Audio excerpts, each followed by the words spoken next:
जय श्री राम। आज बात करेंगे लक्ष्मण जी के स्वभाव के बारे में।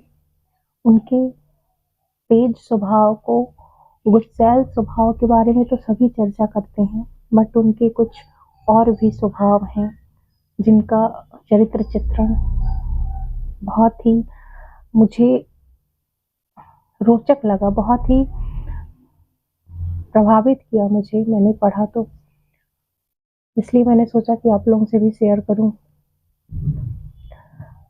जन्म से ही लक्ष्मण जी भगवान श्री राम के चरणों के प्रति समर्पित थे। गुरुओं ने भी ये भविष्यवाणी कर दी थी कि ये बालक आपका बड़े भाई के प्रति ज्यादा समर्पित रहेगा।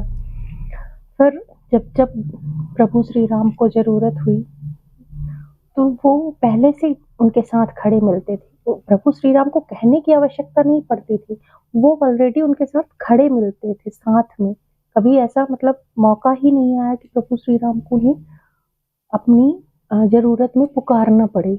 ये प्लस पॉइंट एक नोट करिएगा कि हमारा समर्पण इस प्रकार होना चाहिए कि हम जिससे प्रेम कर रहे हैं उसको पुकारने की आवश्यकता नहीं होनी चाहिए, उसके साथ हमें खड़े रहना चाहिए हमेशा, सुख दुख हर प्रकार से। ठीक, पहली चीज तो ये नोट कीजिए। दूसरी चीज, कहते हैं कि उन्हें क्रोध आता था। तो उन्हें क्रोध कब आता था? उन्हें क्रोध गलत चीजों में आता था। जब भी कोई प्रभु श्री राम के विरोध में बोलता था तब उन्हें क्रोध आता था। वो चाहे जनक जी के विवाह प्रांगण में किसी ने कहा हो कि कोई भी वीर पुरुष नहीं है, तब हो, परशुराम जी हो, या फिर शूर्पणखा हो, उन्होंने तभी क्रोध किया है जब प्रभु श्री राम के अपोज में किसी ने बोला है। उसके बीच में नहीं, उसके पहले नहीं किया। फिर वहीं पे जब वनवास हो रहा था प्रभु श्री राम को, तो प्रभु श्री राम को जब वनवास हो रहा था तो लक्ष्मण जी ने भी वनवास स्वीकार किया। लक्ष्मण जी ने अपने सभी राज सुखों को त्याग कर, राजमहल के वैभव को त्याग कर, अपने सभी व्यक्तिगत सुखों को त्याग कर वनवास का चयन किस लिए किया बताइए? सिर्फ और सिर्फ अपने प्रभु श्री राम के लिए, उनके चरणों की सेवा करने के लिए। देखिए, समर्पण का भाव देखिए, सेवा का भाव देखिए कि वो उनकी सेवा करने के लिए अपने महलों के सभी त्यागों को त्याग रहे हैं, सभी सुखों को त्याग रहे हैं, महलों के सभी सुखों को त्याग रहे हैं, अपनी नव विवाहिता पत्नी को त्याग रहे हैं, सभी सुखों को त्याग रहे हैं। सिर्फ किस लिए? प्रभु सेवा के लिए, है ना? ये चीज हुई। फिर वहीं पे हम देखते हैं कि जब उन्होंने सेवा का संकल्प ले लिया, वनवास का चुनाव कर लिया, तो क्या प्रभाव पड़ रहा है उनकी आत्मिक स्तर पर। जब उन्होंने सभी सुखों को त्याग दिया, वहां पे वनवास में भोजन की भी व्यवस्था नहीं थी, तो अगर हम फिजिकली तौर पर देखें तो बॉडी बहुत वीक हो जाती है, कमजोर पड़ जाती है। अगर हमें थोड़ा सा फिजिकल भौतिक सुख सुविधाएं ना मिले तो हो जाता है या नहीं होता? प्रॉपर भोजन न मिले, संतुलित आहार न मिले।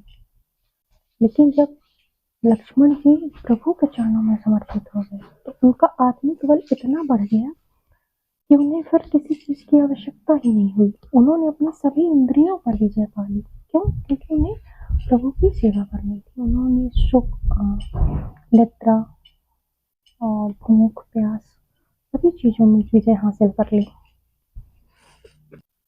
और इंद्रियों पर विजय कब होती है?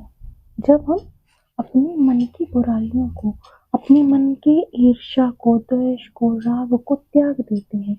जब हमारे अंदर समर्पण भाव आ जाता है, जब हमारे अंदर सेवा का भाव आ जाता है, तो ऑटोमेटिकली हम अपनी इंद्रियों पर विजय पा लेते हैं। उन्होंने प्रभु के चरणों में समर्पण का भाव रखा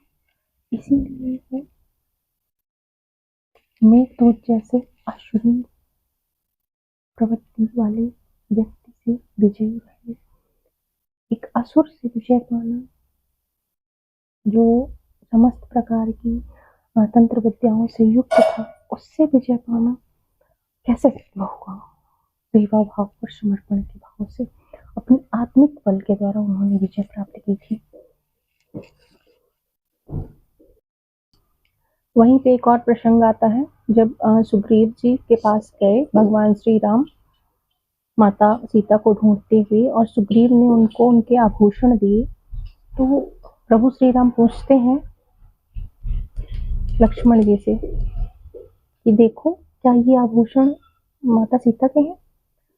तब जो आंसर दिया लक्ष्मण जी ने, वो मैं आपको बताती हूँ।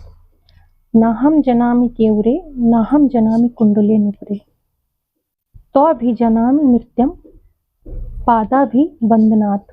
मतलब केवरों और कुंडलों को तो नहीं जानता हूँ, मैं सिर्फ उनके नुपुर को जानता हूँ, क्योंकि मैं डेली उनकी चरणों की वंदना करता था। ऐसा प्रसंग उन्होंने कहा। इससे क्या साबित हो रहा है कि रिश्तों की मर्यादाएं इतनी बनी रहनी चाहिए कि कभी भी उसको भंग नहीं होने देना चाहिए। आज कलयुग में सारे रिश्तों की मर्यादाएं भंग हो चुकी हैं। किसी को कुछ भी स्पष्ट रूप से कहने की आवश्यकता नहीं है। सभी जानते हैं कि रिश्तों की मर्यादाएं भंग हो चुकी हैं, और उन रिश्तों की मर्यादाओं को बनाए रखने के लिए हमें अपने अतीत में जाकर, हमें अपने अवतारों से, जो भी अवतार हुए हैं, उनसे सीखना चाहिए कि कैसे रिश्तों की मर्यादाओं को बनाए रखना चाहिए। और भगवान लक्ष्मण जी इसी बात का प्रतीक है कि जब वनवास में माता सीता अकेली थी, तो कैसे लक्ष्मण जी ने अपने आप को मर्यादित रखा, कैसे उन्होंने माता सीता को सिर्फ माता की दृष्टि से देखते हुए सिर्फ चरणों की वंदना की। और आज की डेट में ये बहुत आवश्यक है कि हम अपनी रिश्तों की गरिमा को, अपने रिश्तों की मर्यादाओं को बनाए रखने के लिए लक्ष्मण जी से ये सीख लें। वहीं पे जब शूर्पणखा आती है, तो उन्होंने नाक जो काटी, तो ये चीज भी तो तक है कि भले वो व्यक्ति जंगल में रह रहा है अपनी पत्नी के बिना, भाव है कि वो किसी और पत्नी या किसी और स्त्री के साथ रहना पसंद नहीं कर रहा है, और जो स्त्री ऐसा कदम बढ़ा रही है उसको उन्होंने उनकी नाक काटकर ये साबित किया है कि कभी भी गलत का चुनाव नहीं करना चाहिए, वो भले ही कोई अप्सरा ही क्यों ना हो।